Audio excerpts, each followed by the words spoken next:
Confort, une vie plus facile. Ils veulent seulement manger et dormir. Je regrette que la vie nomade disparaisse. Nous, on a vécu et on continue. Les jeunes, ils feront ce qu'ils voudront.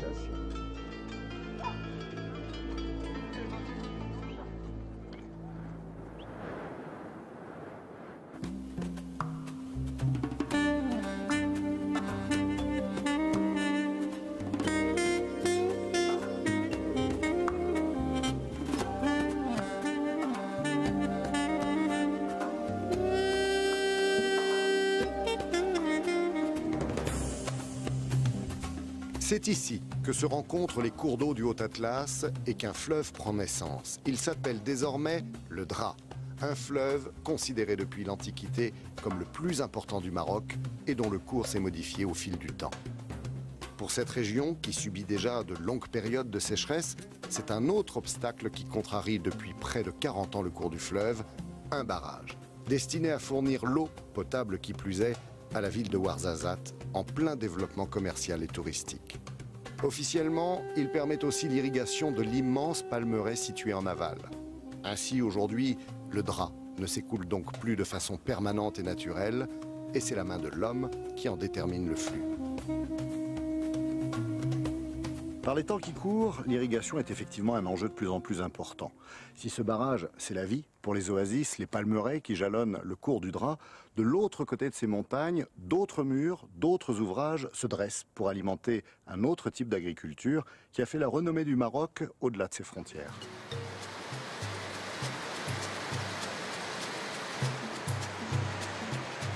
Il a suffi de 600 000 tonnes cueillies chaque année pour que la plaine du Souss devienne la première région productrice d'agrumes du Maroc. En octobre, place aux clémentines qui seront les premières à être exportées vers la Russie et les États-Unis. En Europe, la concurrence avec l'Espagne est trop forte. 200 femmes travaillent dans cette station de conditionnement du groupe Cabage. Fatima est l'une des plus anciennes.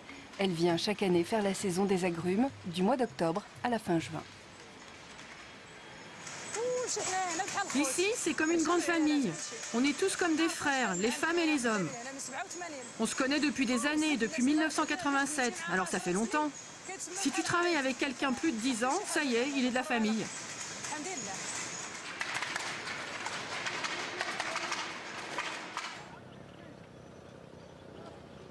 Quand le soleil a séché la rosée du matin, les grandes plantations s'animent. Des milliers de cueilleurs se répartissent entre les arbres pour commencer leur travail.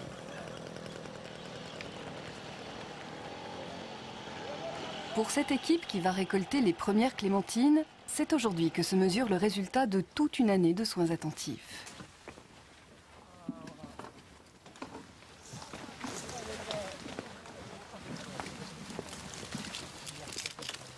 Les cueilleurs doivent choisir les fruits bien colorés, car une fois détachés de l'arbre, les agrumes ne mûrissent plus.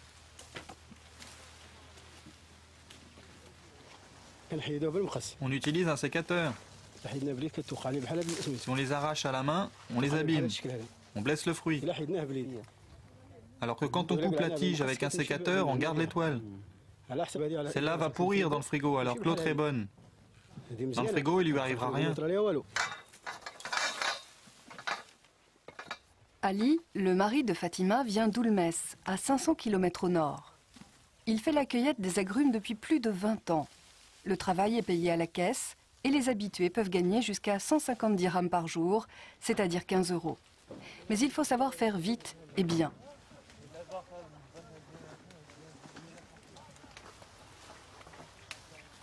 Beaucoup de cueilleurs sont des saisonniers. Kamel vient de Beni Mellal, de l'autre côté de l'Atlas. Là-bas, il est peintre en bâtiment. C'est des amis qui viennent ici qui m'ont parlé de ce travail. Je les ai accompagnés et depuis je viens chaque année. On gagne plus en étant payé à la tâche qu'à la journée. Quand je travaille ici pendant 6 mois, je reviens à la maison avec des économies.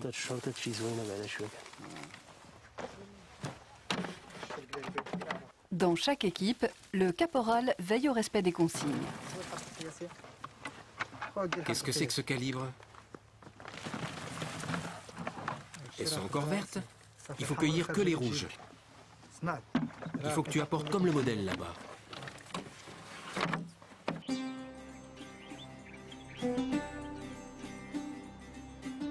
28 000 hectares, c'est la superficie de l'ensemble des domaines d'agrumes de la plaine du Souss. Pour en arriver là, le nombre d'exploitations n'a cessé d'augmenter depuis les années 70. Conséquence, une consommation d'eau sans limite. Les forages atteignent aujourd'hui 240 mètres de profondeur et la nappe phréatique continue de baisser. Tant et si bien qu'au pied de l'Atlas, pas moins de 9 barrages ont dû être construits pour reconstituer les réserves souterraines. Et encore, ça ne suffit pas.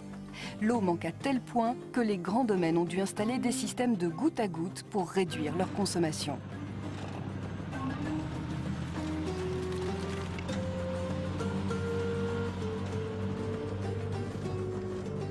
Seule une petite partie des 200 hectares du domaine ont été récoltés ce matin. Avec les différentes variétés de clémentines, les oranges, les citrons et les pamplemousses, les ouvriers ont encore du travail pendant plusieurs mois.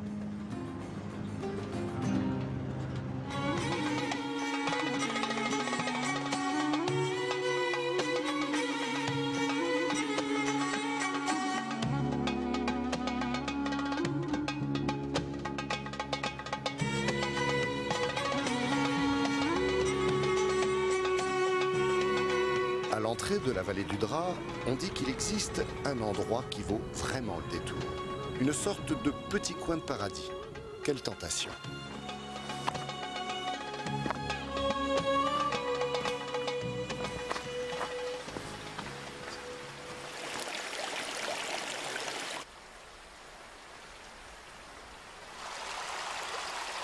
Et celui qui détient, sinon les clés, les secrets de ce paradis, c'est Omar.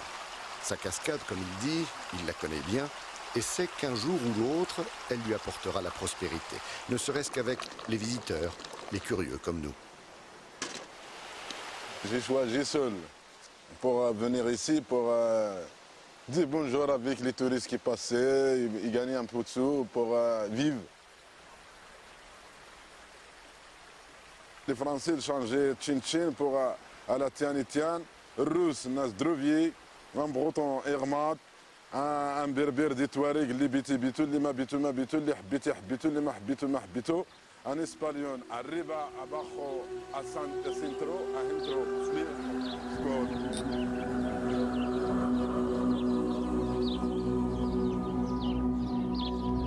Sympa la petite halte, non? Et puis l'air de rien, s'il n'y avait pas toutes ces sources de montagnes, cette vallée du Drap dans laquelle on vient de rentrer n'aurait pas le même visage.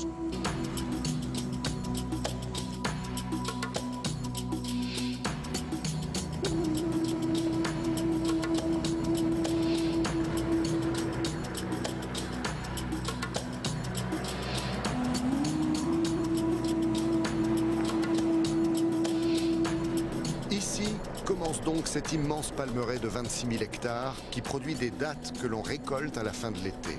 La seule source de revenus pour les habitants de la région.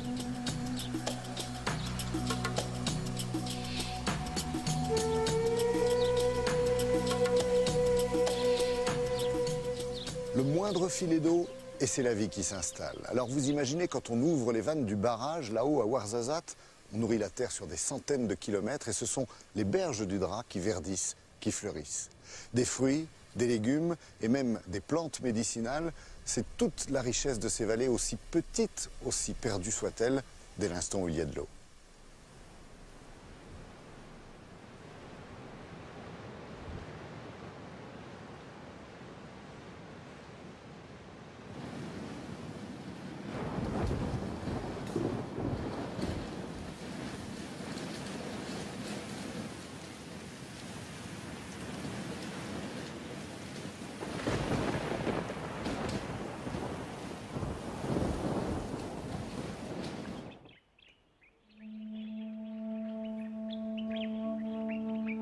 Dans les années 70, des voyageurs ont baptisé ce trou de verdure la vallée du paradis.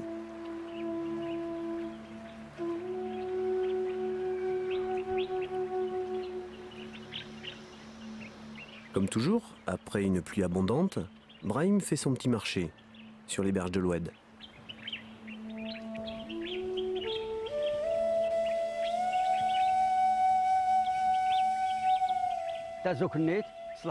Ici, on trouve du thym, du romarin, de la lavande. On fait du miel avec ces plantes aussi. C'est avec ça qu'on se soigne. Et c'est très efficace. Si tu as mal au ventre, ou bien si tu as mal au dos. De retour au village, Brahim offrira sa cueillette à sa famille et ses voisins.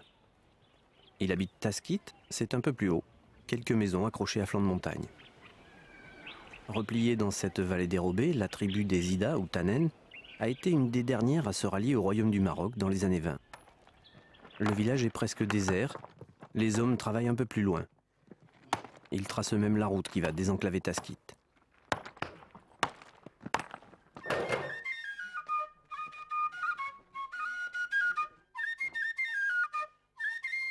Certains jours, il n'y a que la baraka qui emprunte la piste. Les troubadours échangent leur bénédiction contre une pièce de monnaie. Que Dieu te protège et t'apporte la fortune et la santé. Amen. Que Dieu soit loué. Dernièrement, un instituteur est venu de la ville pour enseigner le calcul et l'arabe classique.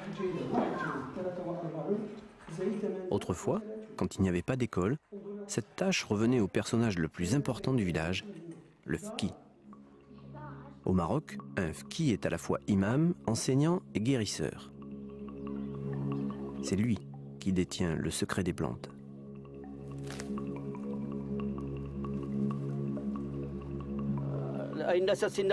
Le fqi te dit d'aller chercher cette plante là-bas, pour tes enfants. Tu la cueilles, tu la broies ensuite, et puis tu te pommades avec. Ça remplace le médecin. Le vieux fqi de Taskit ne reçoit pas facilement les étrangers. L'homme est farouche. Mais un rendez-vous est pris pour soigner la migraine tenace d'Abdelhak, notre traducteur.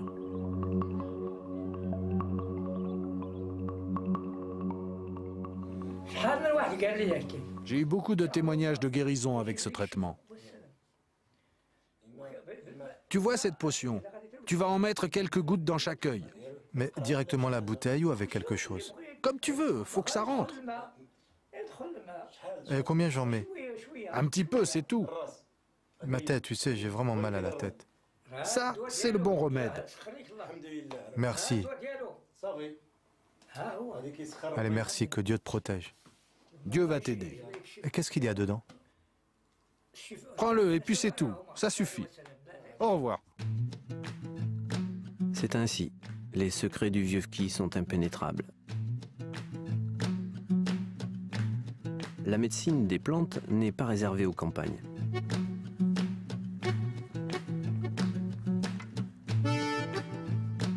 Les cueilleurs comme Brahim approvisionnent les herboristeries des grandes villes. À 150 km de là, Ahmed tient une boutique réputée de la ville d'Essaouira.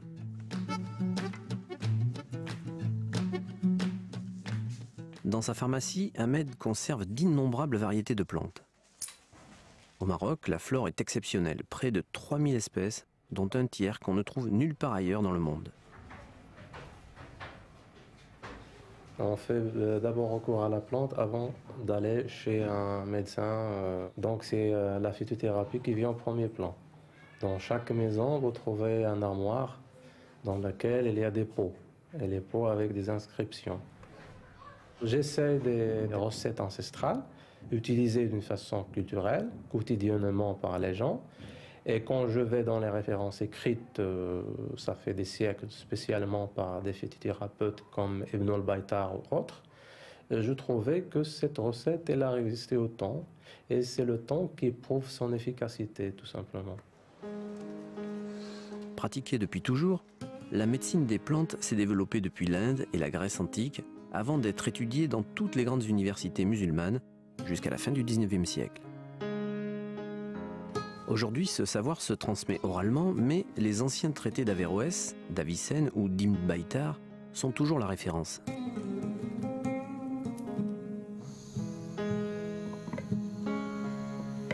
Parmi ces ouvrages, le livre des nourritures révélait que l'alimentation joue un rôle thérapeutique fondamental. Une source indispensable pour Ahmed, qui qui voit la société marocaine bousculer ses habitudes alimentaires. C'est pas toujours la tagine, hein. C'est des sandwichs, c'est les McDo. La nourriture, elle a changé. Parfois, on se trouve obligé de manger, juste pour manger. Il faut manger, donc on mange n'importe quoi. Donc avec le temps, la chose se répète et il y a le commencement d'une chose qu'on chope. Au niveau viscéral, gastrique, le côlon et tout. Donc automatiquement, on va revenir à la recette de grand-mère. Il faut utiliser un peu de thym, un peu d'origan, un peu de basilic, consommer plus de thé vert au lieu de coca ou autre. Ça, c'est des noix de Galles. Il faut les faire chauffer? Non, il faut les broyer. Après, on en fait une infusion. Ah, ça se boit. C'est vraiment efficace? C'est très bon pour les problèmes de digestion. Pendant que les maraîchers du souk préparent leurs étals, les premiers haut-parleurs sont hissés au-dessus de la foule. Si vous avez des brûlures au rein, à l'estomac, si vous avez de grosses migraines, voilà les herbes, voilà l'herboriste. Si vous avez la démangeaison du poulet. Toute la matinée, dans le souk, un concerto à plusieurs voix résonne, c'est celui des pharmaciens ambulants. Rien à voir avec les véritables herboristes. Leurs plantes sont mal conservées et souvent mal dosées. Dans le brouhaha de tous les souks du Maroc, le nom d'un remède circule. Ceux qui en parlent disent qu'il se cache dans un jardin exubérant, la vallée du paradis. Les abeilles y produisent un miel incomparable, un nectar qui doit ses vertus à une variété de thym sauvage exceptionnelle et unique, le tazouknit. Brahim, le cueilleur de plantes, est un des rares apiculteurs de la vallée. Les ruches demandent beaucoup de soins pour à peine quelques kilos de miel. Ce miel des Ida ou Tannen soigne tout. Et on vient de loin pour en acheter. Des Marocains viennent. Des étrangers viennent aussi. Ce qu'il faut savoir, c'est que c'est le meilleur miel qui existe. Il faut que tu ailles au bout du sillon et tourne maintenant. Brahim et tout le village en sont convaincus. Si le vieux Mohamed porte aussi bien ses 100 ans, c'est grâce à leur élixir. Le secret de la longévité se conserve précieusement dans les cuisines de chaque maison. Mokhtar, le petit-fils du centenaire, tient une véritable fortune dans ses mains. Le pot d'1 kilo se négocie à près de 50 € dans les grandes villes. Un mois de salaire pour un ouvrier agricole. Ça, c'est le fameux miel de thym sauvage. Il est pur car on ne nourrit pas les abeilles avec du sucre. La production est infime. C'est pour ça qu'il se vend très cher.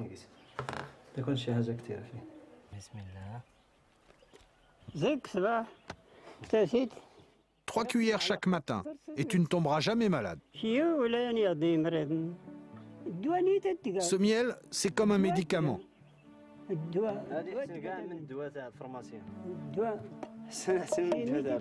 La bénédiction de Dieu est dans le miel.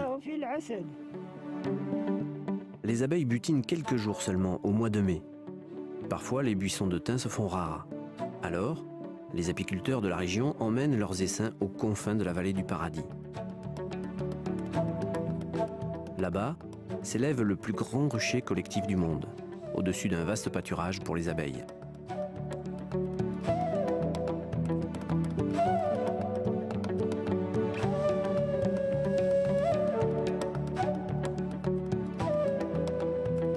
Ce jardin d'Éden, comme tant d'autres au Maroc, est une réserve végétale inestimable. Une immense ressource potentielle dans un monde qui redécouvre les nécessaires vertus des plantes.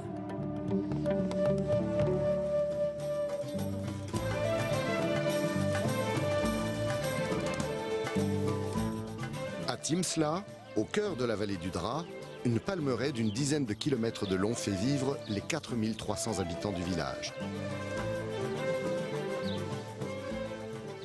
Abdelhak El-Kadir s'occupe d'une association pour le développement de la commune et voue son temps à améliorer les conditions de vie des 220 familles installées ici. Ça, c'est un canal? Non, ça, c'est ce qui reste du Dra? Oui, c'est ce qui reste du Dra maintenant. C'est pas beaucoup, hein? C'est de l'eau qui stagne.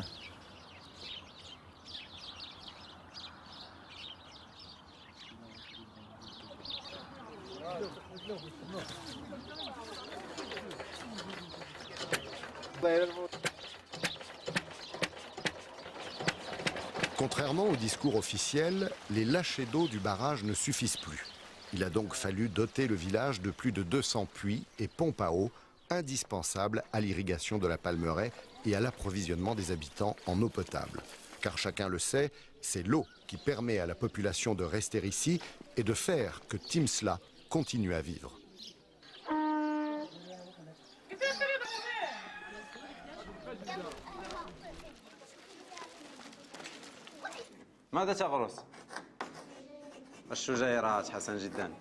Éviter l'exode rural, c'est aussi maintenir l'école primaire de Timsla que fréquentent 200 élèves, filles et garçons. L'école, l'enseignement, c'est le deuxième pilier du développement dans les villages après l'accès aux soins et à l'eau.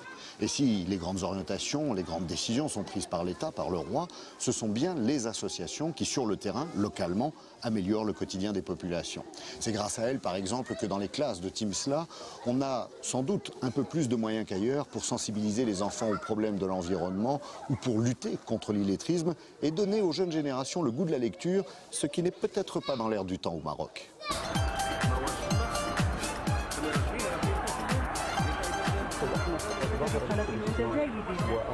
Le pays vit au rythme des feuilletons et des informations satellisées.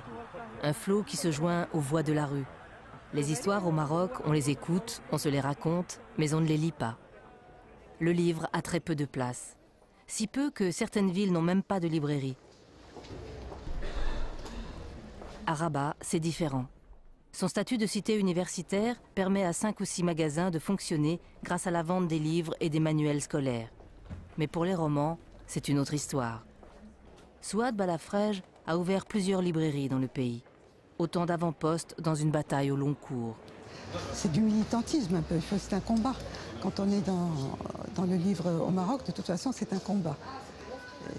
Et pour le secteur enfant, encore plus parce qu'il faut le créer. En somme, c'est des pionniers qui sont en train de créer le marché. Mais c'est extrêmement important parce qu'on ne peut inculquer la lecture aux gens que si on l'a acquis dans l'enfance. Donc il faut qu'il y ait un livre marocain qui parle de l'environnement marocain, qui soit à un prix accessible. La lecture est incontournable pour faire des gens qui accèdent à la modernité. C'est ce que nous cherchons en fait. Nous cherchons à accéder à une vraie modernité.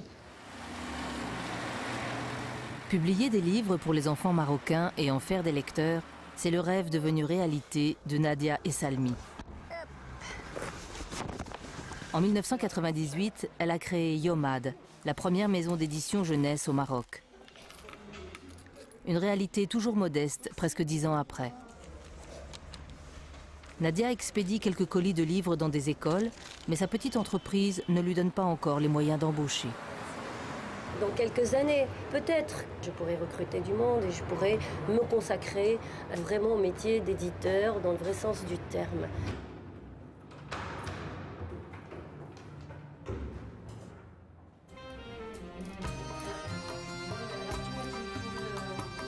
Nadia est sur tous les fronts. Directrice, coursière, secrétaire, attachée de presse, maquettiste et on en oublie certainement. Ici, il y a tout un travail derrière le livre pour le faire connaître d'abord et surtout pour dire aux enfants voilà ce qu'est un livre. Parce qu'il ne faut pas oublier qu'ici au Maroc, les enfants ne savent pas ce que c'est un livre. Et quand je dis ils ne savent pas ce que c'est un livre, c'est tout ce qui est parascolaire, tout ce qui est au-delà du livre scolaire. Pour offrir de la poésie aux enfants, Nadia doit d'abord trouver une bonne plume, un joli pinceau. Pas facile au Maroc. Les auteurs et illustrateurs se comptent sur les doigts d'une main. Pour l'instant. Florence prépare le prochain titre du catalogue Yomad. Voilà le vrai métier de Nadia. Accompagner et guider l'auteur dans son œuvre. De l'image des deux animaux.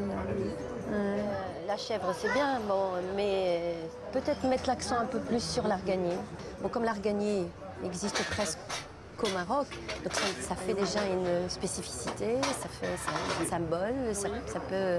Et puis, comme les livres sont souvent pris par des enseignants, étudiés en classe, donc je vois, moi, tout le travail pédagogique qu'on peut faire autour du livre.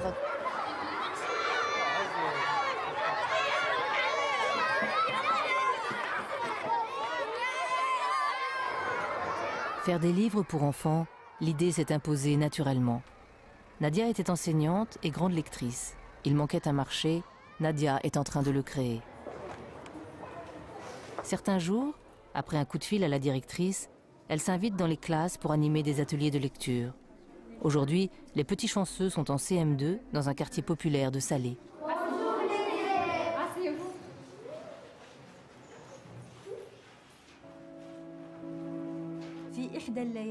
Il était une fois une jeune fille qui faisait tous les soirs le même rêve.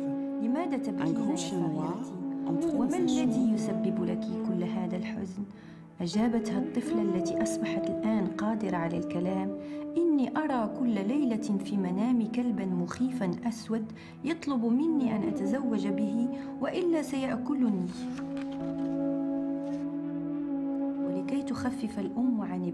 Contrairement aux enfants, il est rare que les enseignants réservent à Nadia un bon accueil. Pas franchement convaincus par les vertus des contes. Aujourd'hui, c'est une bonne surprise, les institutrices sont ravies.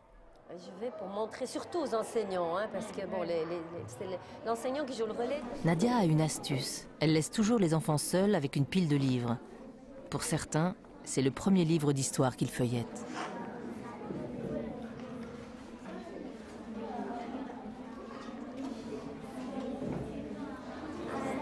Le plus important dans tout ça, c'est quand on passe dans une école, dans une classe, et ben, à la fin de la séance, je suis sûre d'avoir gagné au moins 5 lecteurs.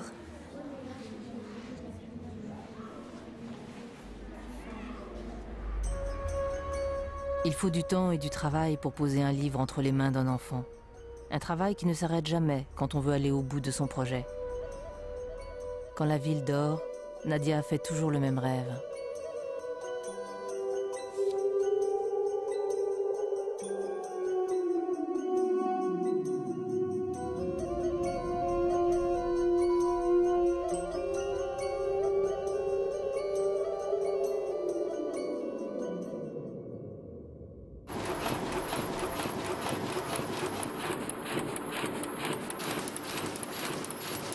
Un millier de titres seulement sont édités au Maroc chaque année, contre 40 000 en France ou 60 000 en Espagne.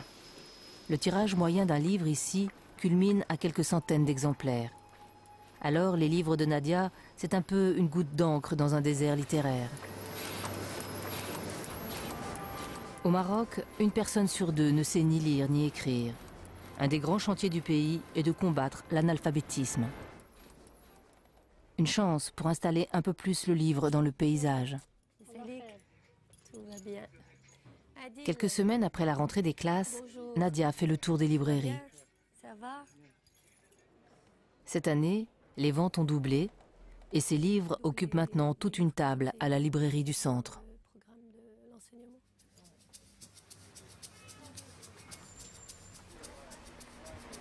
Il n'y a pas de fin dans l'histoire de Nadia et il faut en retenir une chose. C'est dans les livres, ou parfois grâce aux livres, que l'on trouve les plus beaux contes.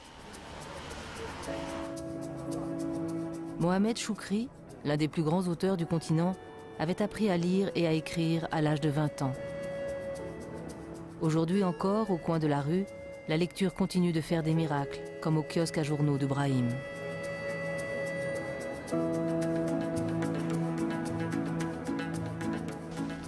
Bonjour, c'est dans ce magazine que tu écris des articles?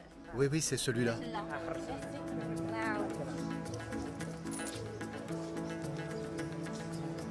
Tu vois, là, par exemple, c'est un personnage assez particulier.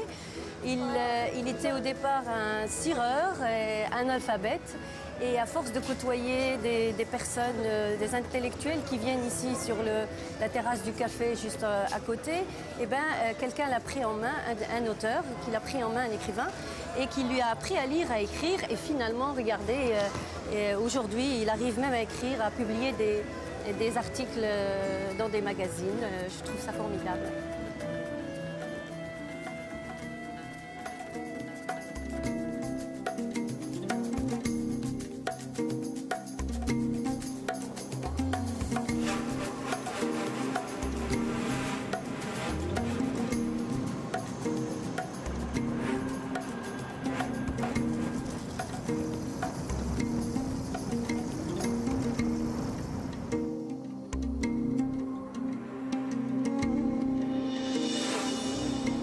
« 150 km en aval du barrage, une petite ville pas tout à fait comme les autres, Tamgrout, qui exerce depuis des siècles une influence considérable sur les musulmans du sud marocain. Au cœur de la ville, une zaouïa, c'est-à-dire un établissement religieux destiné à la prière, à l'enseignement et à l'accueil des pèlerins, qui attire depuis le XVIIe siècle les musulmans venus de tout le Maghreb. Un lieu où l'on soigne aussi les maladies mentales, en grande partie par la prière. Chaque vendredi, la cour de la Zaouïa s'anime, les familles de la région, mais aussi les nomades des montagnes s'y retrouvent dans une ambiance mêlant ferveur et convivialité, sous l'œil de Mustapha Nassiri, grand érudit qui enseigna l'islam de longues années. Pourquoi il y a tous ces gens qui viennent dans la Zaouïa de Tamgrout? Tous, ils viennent ici pour prendre la baraka, pour voir le chef, pour demander des explications religieuses, des explications du Coran. C'est un petit pèlerinage. C'est un petit pèlerinage.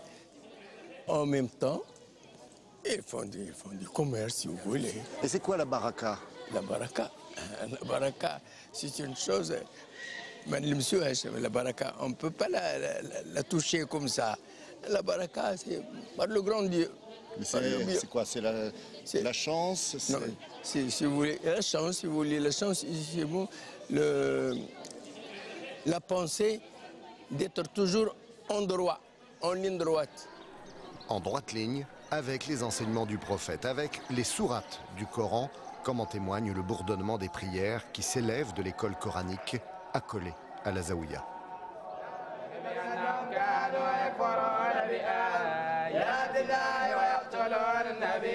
Si Tamgrout est un carrefour religieux aussi important, une oasis spirituelle comme on aime bien le dire ici, c'est en partie grâce à cette école coranique. Jadis, on y a compté jusqu'à 1400 élèves, ils ne sont aujourd'hui que 60, mais tous veulent poursuivre leurs études traditionnelles en vue d'enseigner l'islam à leur tour. Mais à plus de 800 km d'ici, dans la capitale marocaine, l'heure est à une toute autre révolution. Depuis peu, le roi au pouvoir tente de réorganiser l'enseignement religieux des imams.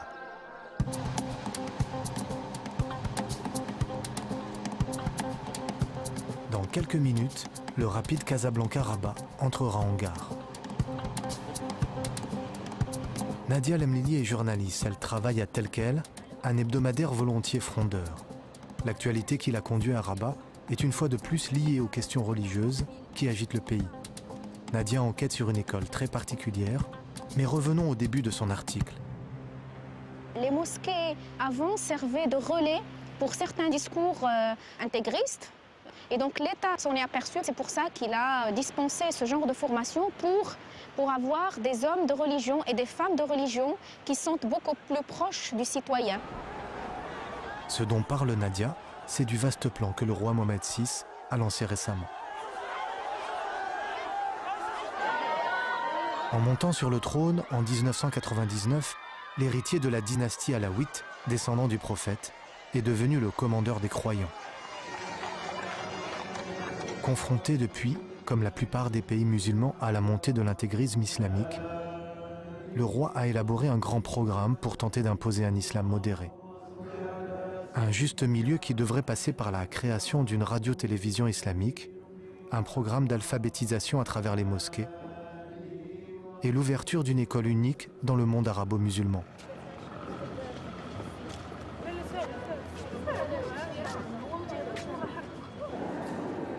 Nadia et la presse marocaine s'intéressent de près à cette nouvelle institution.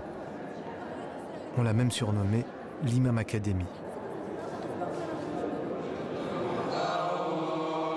C'est dans cet établissement au cœur de Rabat que l'on forme les imams de demain.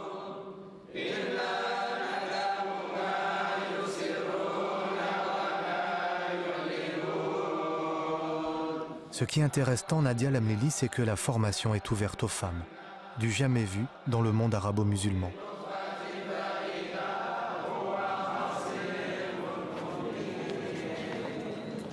Les élèves suivent les mêmes cours. Les hommes seront imams, les femmes seront mortidettes, c'est-à-dire des guides religieuses. L'État veut désormais des femmes et des hommes de religion éclairés. Dans quelques mois, ces jeunes imams iront porter une parole modérée dans les 35 000 mosquées du royaume. Leur rôle sera de diriger la prière, de veiller à ce que les fidèles respectent les rites de l'islam, mais aussi de transmettre leur savoir aux imams plus anciens. Les femmes, qui suivent la formation religieuse, auront toutes les charges des imams excepté une seule. Elles n'auront pas le droit de diriger une prière.